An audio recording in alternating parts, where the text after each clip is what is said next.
incomplete does not automatically mean something is wrong with your life. If you watched the previous video, you already know this. And this is where most people make a costly mistake. They feel discomfort and immediately assume they need change. New goals, new roles, new direction. Sometimes that's true. Sometimes, though, it's not. Let's separate two very different states that get confused all the time. Outgrowing your life versus being depleted inside it. They feel similar, but they require completely different responses. If you misdiagnose this moment, you either stay stuck far longer than necessary or change too much too fast. Let's start with tiredness. Tiredness is not weakness, it's information. You know it's tiredness when rest restores you, time off brings relief, reducing workload improves clarity. Your thinking feels heavy, but not meaningless. Your life still fits, you're just exhausted living it. In my television days, we pulled all-nighters every week for months until something had to give, and give it did. Many of us started falling ill and simply took longer to get well again. We were also beginning to fight. A holiday, separately for each of us, restored sanity and well-being. We also benefited a lot from new schedules that didn't tax our body quite so much. Now contrast that with outgrowing your life. This is very different. When you've outgrown your life, rest doesn't fix the discomfort. Holidays feel pleasant but hollow. Even good days feel kind of flat. You're not drained, you're underexpressed. That distinction matters. Here's the clearest indicator. When you're tired, you fantasize about rest. When you've outgrown your life, you fantasize about another way of living.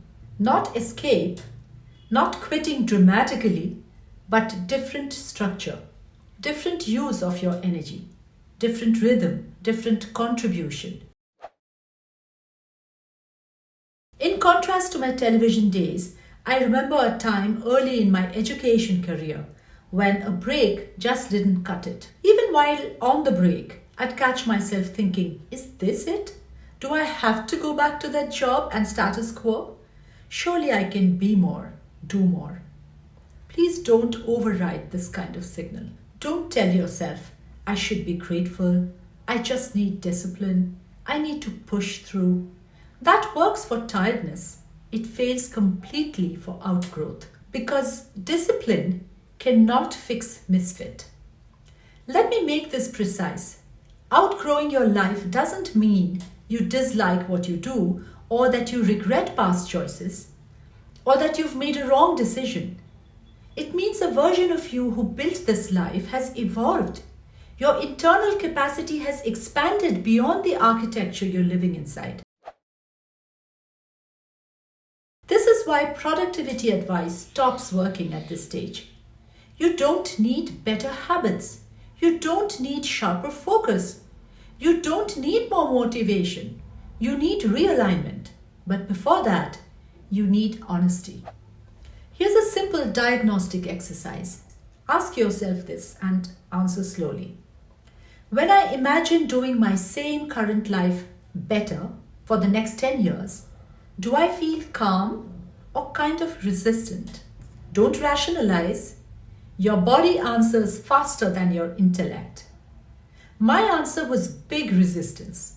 In fact, it led to some speedy change of tack on the career front and a couple shifts at home too.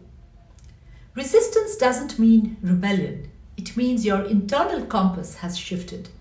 And here's the part people don't expect. This shift usually happens after success, not before it. Once survival is handled, meaning becomes non-negotiable.